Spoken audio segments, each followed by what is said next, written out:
Hello friends, welcome back to Caliber English. நம்ம vocabulary week day 2ல் இருக்கிறோம். இன்றைக்கி நம்ம 10 வெக்காபுலரிஸ் கற்றுக்க போகிறோம். இந்த 10 வெக்காபுலரிஸுமே வேர்ப்ஸ் தான். ஸோ இந்த வேர்ப்ஸ் எல்லாமே ரொம்ப பேசிக் லெவல்லையும் இருக்காது, ரொம்ப அட்வான்ஸ் லெவல்லையும் இருக்காது, மாறாக இன்டர்மீடியட் லெவலில் தான் இருக்கும். ஸோ அதனால் இந்த 10 வேர்ப்ஸையும் கற்றுக்குங்க. கற்றுக்கிறது மட்டும் இல்லாமல் ப்ராக்டிஸ் பண்ணுங்கள். ஏன் அப்படின்னா, when it comes to English learning, 30% learning அப்படின்னா 70% ப்ராக்டிஸிங் தான். அதாவது நமக்கு 100 நிமிடங்கள் கொடுக்கப்படுது அப்படின்னு வச்சுக்கோங்க. 100 நிமிடங்கள், அதில் 30 நிமிடங்களில் வந்து நம்ம லேர்னிங்காக செலவு பண்ணுறோம் அப்படின்னா, மீதம் இருக்கிற 70 நிமிடங்களை நம்ம வந்து ப்ராக்டிஸிங்காக செலவு பண்ணணும். ஏன்னா ப்ராக்டிஸிங் பண்ணால் தான் லேர்னிங் வந்து ஃப்ரூட்ஃபுல்லாக இருக்கும்.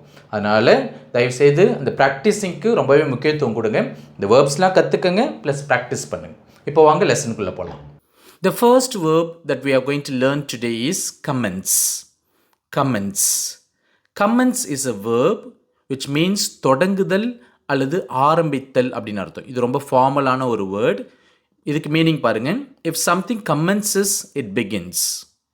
If someone commences something, they begin something. Meeting 10 மணிக்கு தொடங்கும் அப்படின்றத the meeting commences at 10 o'clock. The meeting commences at 10 o'clock அப்படின்னு சொல்லலாம். நிகழ்ச்சி மாலை 5 மணிக்கு தொடங்கும் அப்படின்றத the program commences at 5 o'clock in the evening. The program commences at 5 o'clock in the evening. Night show இரவு 10 மணிக்கு தொடங்கும் அப்படின்றத the night show commences at 10 o'clock. The night show commences at 10 o'clock அப்படின்னு சொல்லலாம். அவள் பேச தொடங்கியவுடன் அனைவரும் அமைதியாகிவிட்டனர் அப்படின்றத once she commenced speaking, everyone hushed. Once she commenced speaking, everyone hushed அப்படின்னு சொல்லலாம். The second one, resume. Resume. Resume அப்படின்றது ஒரு ஃபார்மலான ஒரு verb. இதுக்கு மீனிங் என்னது அப்படின்னா, if an activity resumes or if you resume it, it starts again after a pause. அதாவது இடை ஓய்வுக்கு பின் அல்லது இடையீட்டுக்கு பின் மீண்டும் தொடர்தல் அல்லது ஒன்றை தொடரச் செய்தல் அப்படின்னு அர்த்தம். அதாவது நடைபெற்று கொண்டிருக்கின்ற ஒரு செயல் வந்து ஒரு பிரேக்குக்கு பிறகு அல்லது ஒரு இன்டரப்ஷனுக்கு பிறகு மீண்டும் தொடருதல் அப்படின்னு அர்த்தம்.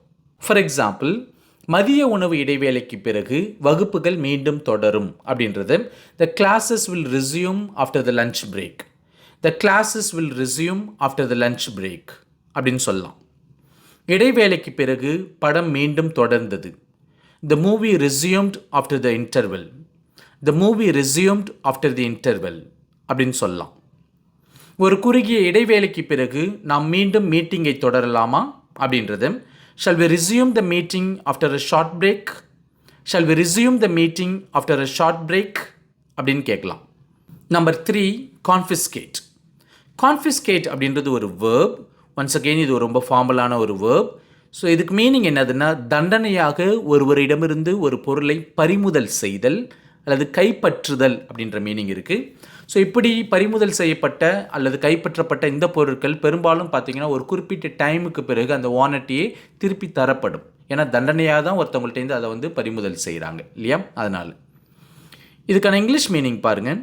It means to officially take something away from somebody as a punishment, often for a limited period of time, after which it is returned to the owner. இதுக்கு சில எக்ஸாம்பிள்ஸ் பார்க்கலாம்.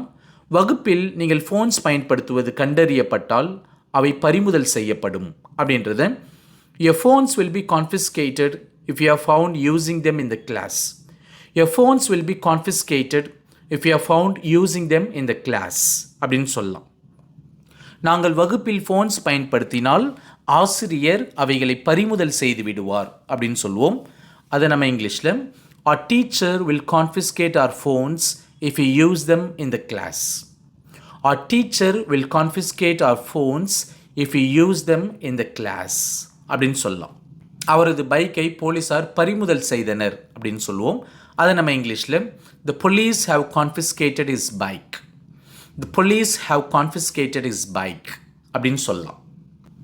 அவன் பரீட்சையில் பார்த்து எழுதியதற்காக அவனுடைய ஹால் டிக்கெட்டை பறிமுதல் செய்து விட்டார்கள் அப்படின்னு சொல்லுவோம். அதாவது பரீட்சையில் காப்பி அடித்ததுக்காக அவனோட ஹால் டிக்கெட்டை பிடுங்கி வச்சுட்டாங்க அப்படின்னு சொல்லுவோம். அதை நம்ம இங்கிலீஷில் They have confiscated his hall ticket for copying in the exam. They have confiscated his hall ticket for copying in the exam. அப்படின்னு சொல்லலாம். Number 4, rock. Rock. Rock அப்படின்றது ஒரு verb. அதுக்கு மீனிங் முன்னும் பின்னுமாக ஆடுதல் அல்லது பக்கவாட்டில் ஆடுதல் அப்படின்ற மீனிங்கும் இருக்குது. முன்னும் பின்னுமாக ஒன்றை ஆட்டுதல் அல்லது பக்கவாட்டில் ஆட்டுதல் அப்படின்ற மீனிங்கும் இருக்குது. ஆடுதல்ன்ற மீனிங்கும் இருக்குது, ஆட்டுதல்ன்ற மீனிங்கும் இருக்குது. Rock means to move backwards and forwards or from side to side. It also means to make somebody or something do this. அதாவது குழந்தைங்களை ஊஞ்சலில் நம்ம ஆட்டி விடுவோம் அல்லது ஊஞ்சலே ஆடும். அதே போல் பார்த்தீங்கன்னா குழந்தைங்களோட தொட்டியில் நம்ம ஆட்டி விடுவோம் அல்லது தொட்டிலே ஆடும். இது எல்லாத்துக்குமே நம்ம ராக்குன்ற வேர்பை நம்ம பயன்படுத்தலாம். இப்போ எடுத்துக்காட்டுக்கு தயவுசெய்து என் ஊஞ்சலை ஆட்டி விடுவீர்களா அப்படின்றது good you please rock my swing, good you please rock my swing அப்படின்னு கேட்கலாம். தொட்டியில் ஆட்டிக்கிட்டே இருங்க, இல்லைனா குழந்தை எழுந்திரிச்சிரும் அப்படின்னு சொல்லுவோம். அதை நம்ம இங்கிலீஷில் keep rocking the cradle or the baby will wake up. Keep rocking the cradle or the baby will wake up அப்படின்னு சொல்லலாம். குழந்தையை தூங்க வைக்கிறதுக்காக அவளுடைய கைகளில் குழந்தையை வச்சு அப்படி ஆட்டிக்கிட்டே இருந்தா அப்படின்னு சொல்லுவோம். அதை நம்ம இங்கிலீஷில் she was rocking the baby in her arms to get him to sleep. She was rocking the baby in her arms to get him to sleep அப்படின்னு சொல்லலாம். படகுகள் கடலில் தத்தளிக்கின்றன அப்படின்னு சொல்லுவோம். அலைகள்லாம் இருக்கும்போது படகுகள் கடலில் தத்தளிக்கின்றன அப்படின்னு சொல்லுவோம். அதை நம்ம இங்கிலீஷில் the boats are rocking on the sea. The boats are rocking on the sea அப்படின்னு சொல்லலாம். நம்பர் 5, பிலேபர். பிலேபர். பிலேபர் அப்படின்றது ஒரு வேர்ப். இது பிளாபர் கிடையாது. பிளாபர்ன்றது வளர்றது. இது blabber. Blabber means to explain something more than necessary. அதாவது சொல்ல வேண்டியதை நேரடியாக சொல்லாமல் தேவையில்லாமல் வளவலன்னு பேசுறது அப்படின்னு அர்த்தம். அதான் பிலேபரிங். இப்போ எடுத்துக்காட்டுக்கு வளவலன்னு பேசாத, நேராக விஷயத்துக்கு வா அப்படின்னு சொல்லுவோம். அதை நம்ம இங்கிலீஷில் don't blabber, come to the matter. Don't blabber, come to the matter அப்படின்னு சொல்லலாம். நீங்கள் ஏன் இப்போ வளவலன்னு இருக்கிறீங்க, நேரடியாக விஷயத்துக்கு வர முடியாதா அப்படின்னு கேட்போம். அதை நம்ம இங்கிலீஷில் why are you belaboring now? Can't you come to the point? Why are you belaboring now? Can't you come to the point? அப்படின்னு கேட்கலாம். நான் விஷயத்தை வளவலன்னு இழுக்க விரும்பலை அப்படின்னு சொல்லுவோம். I don't want to belabor the point. I don't want to belabor the point அப்படின்னு சொல்லலாம். Number 6, overcook. Overcook. Overcook means to cook food for longer than necessary, reducing its quality as a result. அதாவது உணவை ரொம்ப நேரம் சமைத்தல், அதாவது தேவைப்படுற அளவை விட நேரத்தை விட ரொம்ப நேரம் சமைத்தல் அப்படின்னு அர்த்தம். அப்படி சமைக்கிறது மூலமாக அதை கருக வைக்கிறது அல்லது குழைய விடுறது அப்படின்னு அர்த்தம். இப்போ எடுத்துக்காட்டுக்கு அரிசியை ரொம்ப நேரம் வேக வைக்காதீங்க, இல்லைன்னா அது குழஞ்சி போயிடும் அப்படின்னு சொல்லுவோம். அதை நம்ம இங்கிலீஷில் don't overcook the rice, otherwise it will go mushy. Don't overcook the rice, otherwise it will go mushy அப்படின்னு சொல்லலாம். சிக்கனை ரொம்ப நேரம் சமைக்காதீங்க, இல்லைன்னா அது ட்ரையாக ஆகிடும் அப்படின்னு சொல்லுவோம். Don't overcook the chicken, otherwise it will become dry. Don't overcook the chicken, otherwise it will become dry அப்படின்னு சொல்லலாம். மீனை ரொம்ப நேரம் சமைக்காதீங்க, இல்லைன்னா அது உடஞ்சி போயிடும் அப்படின்னு சொல்லுவோம். குழம்புல கூட மீனை ரொம்ப நேரம் போட்டால் அது உடஞ்சி போயிடும் இல்லையா. அதை நம்ம இங்கிலீஷில் don't overcook the fish or they will break into pieces. Don't overcook the fish or they will break into pieces அப்படின்னு சொல்லலாம். தோசையை ரொம்ப நேரம் சுடாதீங்க, இல்லைன்னா அது கருகி போயிடும் அப்படின்னு சொல்லுவோம். அதை நம்ம இங்கிலீஷில் don't overcook the dosa or it will get burnt. Don't overcook the dosa or it will get burnt அப்படின்னு சொல்லலாம். இறாலை ரொம்ப நேரம் வேக வச்சிங்கன்னா அது ரப்பர் போல் ஆகிடும் அப்படின்னு சொல்லுவோம். இறாலை ரொம்ப நேரம் வேக வைத்தால் அது ரப்பர் போன்று மாறிவிடும் அப்படின்றத. If you overcook the prawns, they will become rubbery. If you overcook the prawns, they will become rubbery அப்படின்னு சொல்லலாம். Number 7, hex. hex அப்படின்றது ஒரு verb. அதுக்கு மீனிங் என்னதுன்னா to put an evil spell on someone in order to bring them bad luck or trouble. அதாவது பில்லி சூனியம் வைத்தல் அப்படின்னு சொல்லலாம். மாந்திரீகம் செய்தல் அப்படின்னு சொல்லலாம், அல்லது சபித்தல் அப்படின்னு சொல்லலாம், அல்லது செய்வினை செய்தல் அப்படின்லாம் சொல்லுவோம் இல்லையா. ஸோ அதுதான் ஹெக்ஸிங். இப்போ எடுத்துக்காட்டுக்கு யாரோ அவங்களுக்கு புள்ளி சூனியம் வச்சுருக்காங்க அப்படின்னு சொல்லுவோம். அதை நம்ம இங்கிலீஷில் someone has hexed them, someone has hexed them அப்படின்னு ஆக்டிவ் வாய்ஸ்லேயும் சொல்லலாம், அல்லது they have been hexed, they have been hexed அப்படின்னு சொல்லிட்டு பேசிவ் வாய்ஸ்லேயும் சொல்லலாம். யாரோ எனக்கு பில்லி சூனியம் வச்சுருக்காங்க அப்படின்றத someone has hexed me அப்படின்னு சொல்லலாம், அல்லது I have been hexed அப்படின்னு சொல்லலாம். அவங்க நமக்கு பில்லி சூனியம் வச்சுருக்காங்கன்னு நினைக்கிறேன் அப்படின்னு சொல்லுவோம். அதை நம்ம இங்கிலீஷில் I think they have hexed us, I think they have hexed us அப்படின்னு சொல்லலாம். Number 8, ferment. ferment ferment means புளித்தல் அல்லது புளிக்க வைத்தல் அப்படின்னு அர்த்தம் இருக்குது. A food or drink ferments, or if you ferment it, it goes through a chemical change because of the action of yeast or bacteria, which may cause it to produce bubbles or heat or turn sugars in it into alcohol. இதை தான் நம்ம புளித்தல் அல்லது புளிக்க வைத்தல் அப்படின்னு சொல்லுவோம். இப்போ எடுத்துக்காட்டுக்கு மாவு புளித்து விட்டதா அப்படின்னு கேட்போம். Has the batter fermented? Has the batter fermented அப்படின்னு கேட்கலாம். இந்த இடத்துல பேட்டர் அப்படின்றது இட்லி தோசைக்கெலாம் ஆட்டுவோம் இல்லையா, ஸோ அந்த மாவு தான். மாவு புளித்து விட்டது அப்படின்றது the batter has fermented, the batter has fermented அப்படின்னு சொல்லலாம். மாவு ஏற்கனவே புளிச்சிருச்சு அப்படின்னு சொல்லுவோம். அதை நம்ம இங்கிலீஷில் the batter has already fermented, the batter has already fermented அப்படின்னு சொல்லலாம். மாவு இன்னும் புளிக்கல அப்படின்றது the batter has not yet fermented, the batter has not yet fermented அப்படின்னு சொல்லலாம். மாவு மேலும் புளிக்காமல் இருக்குது, அதை ஃப்ரிட்ஜில் வைங்க அப்படின்னு சொல்லுவோம். அதை நம்ம இங்கிலீஷில் refrigerate the batter so that doesn't ferment further, refrigerate the batter so that it doesn't ferment further அப்படின்னு சொல்லலாம். கிரேப் ஜூஸ் புளிக்கும்போது அது ஒயினாக மாறும் அப்படின்னு சொல்லுவோம்.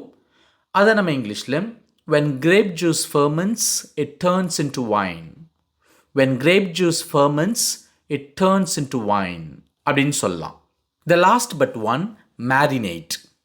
marinate அப்படின்றது ஒரு verb.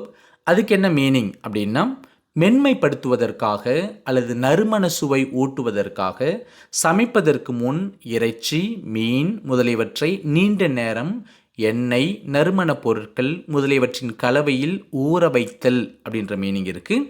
மீன், இறைச்சி முதலியவை மேற்கண்டவாறு ஊறுதல் அப்படின்ற மீனிங் இருக்குது. அதாவது சிக்கன் 65 பண்ணுறதுக்கு முன்னாடி அல்லது ஃபிஷ்லாம் ஃப்ரை பண்ணுறதுக்கு முன்னாடி அதெல்லாம் மசாலாவில் போட்டு ஊற வைப்போம் இல்லையா, ஸோ அதுதான் மேரினேட்டிங். இப்போ பிக்சரில் பாருங்கள், சிக்கன் வந்து மேரினேட் ஆகிட்டு இருக்கு இல்லையா. இப்போ மேரினேட் அப்படின்றது ஒரு வேர்ப், மேரினேட் அப்படின்றது ஒரு நவுன். அந்த மசாலா கலவையை வந்து நம்ம மேரினேட் அப்படின்னு சொல்லுவோம், அது வந்து ஒரு நவுன். இப்போ இதுக்கான இங்கிலீஷ் மீனிங் பாருங்கள். If you marinate meat or fish or vegetable, or if it marinates, you keep it in a mixture of oil, vinegar, spices and herbs before cooking it so that it can develop a special flavour.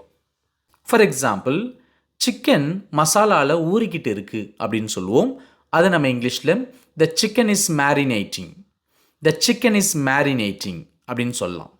மீன் மசாலாவில் ஊறிக்கிட்டு இருக்குது அப்படின்றத the fish is marinating, the fish is marinating அப்படின்னு சொல்லலாம். சிக்கனை குறைஞ்சது 2 மணி நேரம் ஊற வைங்க மசாலாவில் அப்படின்னு சொல்லுவோம். அதை நம்ம இங்கிலீஷில் marinate the chicken for at least 2 hours, marinate the chicken for at least 2 hours அப்படின்னு சொல்லலாம். மீனை ஃப்ரை பண்ணுறதுக்கு முன்னாடி மசாலாவில் ஊற வச்சிங்களா அப்படின்னு கேட்போம். அதை நம்ம இங்கிலீஷில் did you marinate the fish before you fried, did you marinate the fish before you fried அப்படின்னு கேட்கலாம். மீனை எவ்வளவு நேரம் மசாலாவில் ஊற வைக்கணும் அப்படின்னு கேட்போம் இல்லையா. அதை நம்ம இங்கிலீஷில் how long do I have to marinate the fish, how long do I have to marinate the fish அப்படின்னு கேட்கலாம். சிக்கனை நைட்டு ஃபுல்லாக ஃப்ரிட்ஜில் மேரினேட் ஆக விடுங்க அப்படின்னு சொல்லுவோம். அதை நம்ம இங்கிலீஷில் leave the chicken to marinate in the fridge overnight, leave the chicken to marinate in the fridge overnight அப்படின்னு சொல்லலாம். The last one, amaze. Amaze. Amaze அப்படின்றது ஒரு வேர்ப். அதுக்கு மீனிங் என்னதுன்னா ஒருவரை பெரிதும் ஆச்சரியப்படுத்துதல் அப்படின்ற மீனிங் இருக்குது. வியப்பில் ஆழ்த்துதல் அப்படின்ற மீனிங் இருக்குது. திகைக்க வைத்தல் அப்படின்ற மீனிங் இருக்குது. இதுக்கான இங்கிலீஷ் மீனிங்ஸும் பாருங்கள். To surprise somebody very much. அதே போல் to be difficult for somebody to believe. To cause someone to be extremely surprised அப்படின்ற மீனிங்லாம் இருக்குது. இப்போ எடுத்துக்காட்டுக்கு எனக்கு ஆச்சரியம் என்னன்னா அவன் ஃபர்ஸ்ட் ப்ரைஸ் வாங்கினது தான் அப்படின்னு சொல்லுவோம். அதை நம்ம இங்கிலீஷில் what amazes me is that she got the first prize. What amazes me is that she got the first prize அப்படின்னு சொல்லலாம். உங்களுடைய நாலேஜ் எப்பயுமே என்னை வியக்க வைக்குது அப்படின்றத your knowledge always amazes me. Your knowledge always amazes me அப்படின்னு சொல்லலாம். உங்களுடைய அவுட்ஸ்டாண்டிங் பர்ஃபார்மன்ஸ் மூலமாக என்னை நீங்கள் வியப்பில் ஆழ்த்தி விட்டீர்கள் அப்படின்னு சொல்லுவோம். அதை நம்ம இங்கிலீஷில் you have amazed me with your outstanding performance. You have amazed me with your outstanding performance அப்படின்னு சொல்லலாம். உங்களை இங்கே பார்க்குறது எனக்கு ஆச்சரியமாக இருக்குது அப்படின்றத I am amazed to see you here. I am amazed to see you here அப்படின்னு சொல்லலாம். உங்களோட பர்ஃபார்மன்ஸை பார்த்து அப்படியே வியந்து போயிட்டேன் அப்படின்னு சொல்லுவோம். அதை நம்ம இங்கிலீஷில் I was amazed by your performance. I was amazed by your performance அப்படின்னு சொல்லலாம். That's it with today's lesson. இந்த லெசன் உங்களுக்கு பிடிச்சிருக்கும் அப்படின்னு நம்புகிறேன். பிடிச்சிருந்தால் இந்த லெசனுக்கு ஒரு தம்ஸ் அப் கொடுங்க. உங்களோட ஃப்ரெண்ட்ஸ் கூட இந்த வீடியோவை ஷேர் பண்ணுங்கள். நம்மளோட சேனலுக்கு சப்ஸ்கிரைப் பண்ணிக்கோங்க. மீண்டும் நம்ம அடுத்த வீடியோவில் சந்திக்கலாம். தேங்க்யூ.